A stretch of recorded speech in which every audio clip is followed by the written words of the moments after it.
These pre-trib rapture heretics, they believe that they are greater than John the Apostle.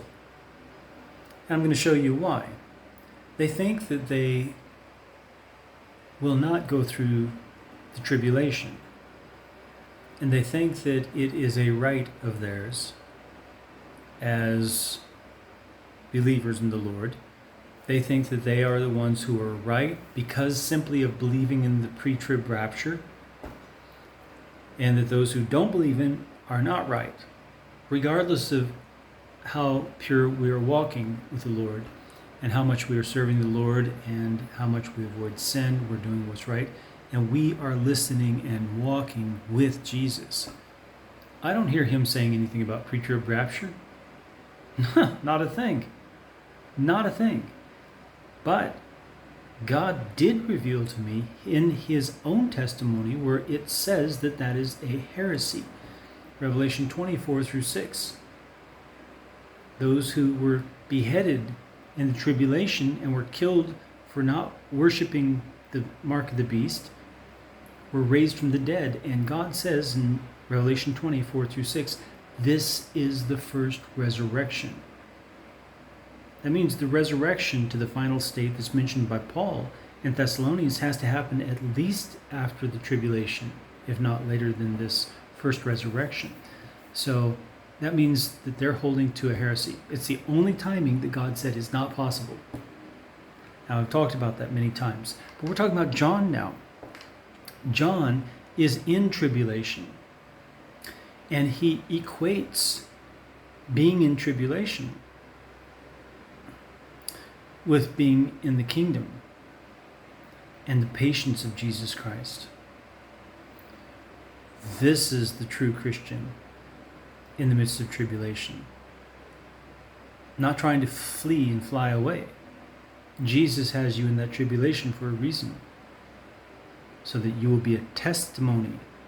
That's why it says those killed for the testimony of Jesus. That's why it says those who hold to the testimony of Jesus. Because when you get into that tribulation, you must hold to the testimony of Jesus, or you will receive the mark of the beast.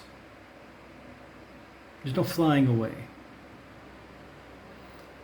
I, John, who also am your brother and companion in tribulation and in the kingdom and patience of Jesus Christ,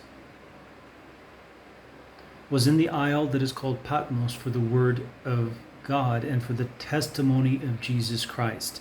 You see these elements again together right there. John starts the book of Revelation this way. They're inseparable. You cannot talk about tribulation without talking about the patience of the saints, the patient endurance of the saints, the patience of Jesus Christ, as he calls it here. You cannot talk about the tribulation without talking about the Word of God and the testimony of Jesus Christ. And if you are talking about flying away somewhere so that you don't have to be in the tribulation,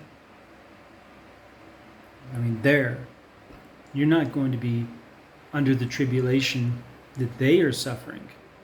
No. But you're going to be there, and you're going to be a light shining at them. Just as we saw the holy angels and the lambkin will be a shining light on those who are being tormented in the lake of burning sulfur. We just saw that in a recent video on Revelation 14. Because it says that they will be present. The holy angels and the Lamb will be present for those who are being tormented. So you see that we must have patience in tribulation. You will go through tribulation, and if you're alive for the great tribulation, you will be there too. But you will be the victor.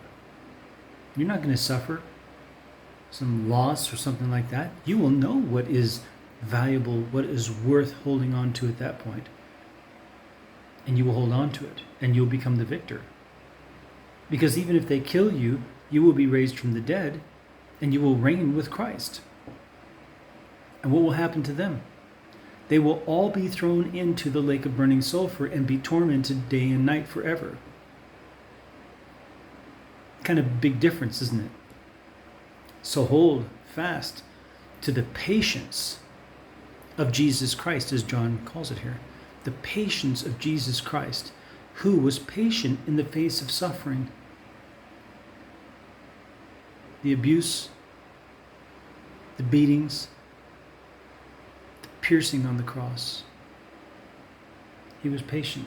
That's the patience of Jesus Christ in tribulation. May the Lord bless you as you seek him with all your heart.